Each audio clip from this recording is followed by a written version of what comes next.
I'm here with the legend himself, Hacksaw Jim Duggan's #1 fan, Ryan Kerrigan, here in his retirement to talk about his boys, the guys that he played with, right? Let's start with our guy, Payne. And I think Payne is a really unique mixture of speed and athleticism and size. And let's take a look at this play right here. It's really tough, I think, to find guys who can play a reach block like that, make a tackle, and also have some ability as a pass rusher. Yeah, you spoke to his athleticism, his balance, his core strength, to be able to move as strongly as he does, as low as he does. It's really unique in a defensive tackle. I think that's a great point, though, too. Like, because he always plays with an outstanding pad level. We mentioned the athleticism, right? And I want to just point this out here. Let's look at Payne first, again, on this loop here. But I love how you're already calling it out, right? We got the pick by Allen. And one of the things they talked about last year is how they need to rush together better as a group. I think that is something that that we need to get addressed here, right? And here they are obviously capable of doing that, right? Loop. Pick, right? So why is that? What is the advantage of that as a rusher? I mean, that's rushing together at its finest. Yeah. I mean, they scheme it up well with the 5-man look. Oh, yeah, let's talk about that. So you already got 5 one-on-ones, so the center can't worry about John. Yeah. And so Payne does a good job working away and opens up that rib cage for John to come in and just deliver a serious blow. Serious blow. Cesar Ruiz's ribs, and Payne comes around for the cleanup sack. That's rushing together. Yeah, and I like how you brought up there that that's scheme too, right? Jack does a really good job of creating one-on-ones so that they can help out, right? And so the coach is helping you put you in a good situation. Right. When you're rushing 4, I mean, the center, he can pick and choose who he wants to help on. When you got 5 lined up there, it's 5 one-on-ones. Absolutely. And let's just watch this one more time because that's pretty sick. Bow! That's beautiful. Gets some money there, and then Payne with the good feet. It's hard to find guys that move like that. So again, this is something I think John's done a really nice job of adding to his game. Everyone thinks of him as this very powerful rusher, right? But he's added like a quick move. And how hard is that as a pass rusher to kind of add stuff to your repertoire?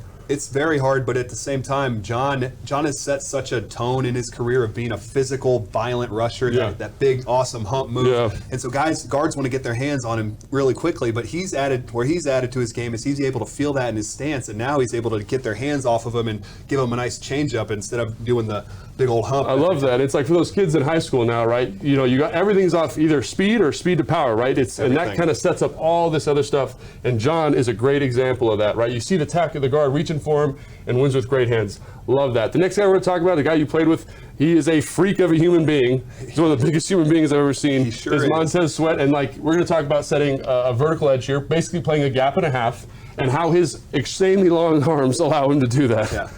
I mean, insanely long, but also insanely strong. Yep, I mean, to be able to lock out a left tackle, especially a damn good one in Jake Matthews like that. Player. Gap and a half, make the tackle on another strong player, the running back Mike Davis there. Yeah. I mean, that's what Sweat brings to the table in the run game. And everyone thinks he's a pass rusher, but he does. His length, his size allows him to do that, which is pretty spectacular, right? And let's talk about your guy, Chase Young. He's a guy that last year, again, to me, when I watched, and you would know better than me, seems like he wants to win inside a lot. And he's very comfortable doing that, setting that up, good hands there, creating great pressure. But now they're trying to get him to rush more on the edge. Is that a difficult thing for a rusher to do? It is, but at the same time, because he is so good at winning inside, you don't want to take that completely away. Right. But you want to stay on the edge as much as you can. But I mean, right there, he's taking a great track to the quarterback. And talk about the track. Yeah, why the track's important? Because that's something that I remember with you, like your, what was it, 2011 to 2012 D-line coach basically said, this is your track. Yes. And you evolved as a rusher, in my opinion. It became so much more difficult. Can you talk about that for a second? 100%, because you think I'm keeping the quarterback contained as long as I'm staying on the outside of the offensive lineman. But if that lineman keeps getting wider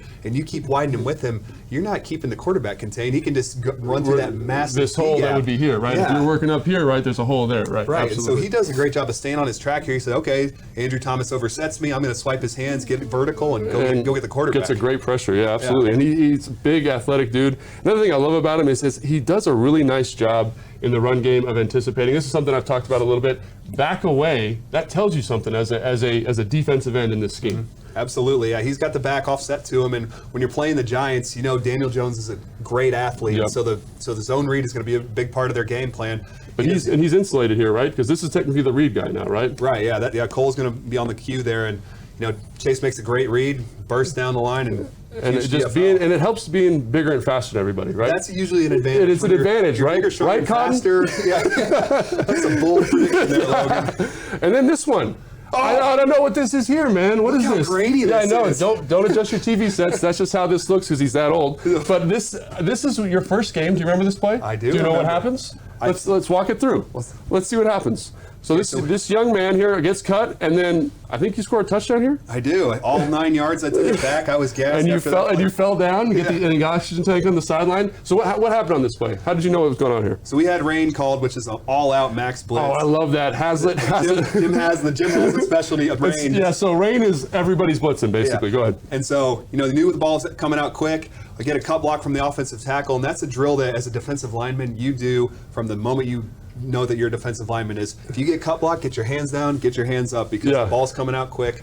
And so, if I didn't make that play, I would have had so many coaches from back in the day saying, dude, how did you miss that one? Because that's the one that's kind of ingrained in you. And then this one, okay, this is the record-setting sack.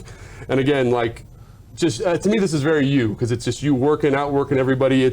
You're unblocked. It's a play-action pass. What does this mean to be the sack holder record for the franchise? It's pretty damn cool, and I was really pumped it was this play because, I've gotten this protection before, the little counter power protection. Let's see the counter. So they're pulling the guard here, right? I could kind of feel it coming because I had a little bit wider split from Ertz right here. Right tackle my Lotto kind of was looking down at Unitas, so I'm thinking he's blocking down. I'm like, okay, it's coming. So I just made a beeline for that spot and was able to get there before the guard and fortunately was able to get finish it off, right? And so to me, obviously that's one of your first big plays and maybe your last big play. And to me, the thing that's most important is all this stuff that happened in between and what you've meant to this franchise, just being one of the best pros that I ever got to work with, man, a guy that I love going against in practice every day. And it's not just these numbers. I mean, you've had a family, you've gotten married, you've been married here in this city, and the commitment to this team, this organization is just outstanding. So I'm so happy to be here. It's an honor for me to be here with you on your one-day contract retirement party. Congrats, brother. Thanks. I love you, man. Love you too, man. Yeah, and that's it. That's all she wrote.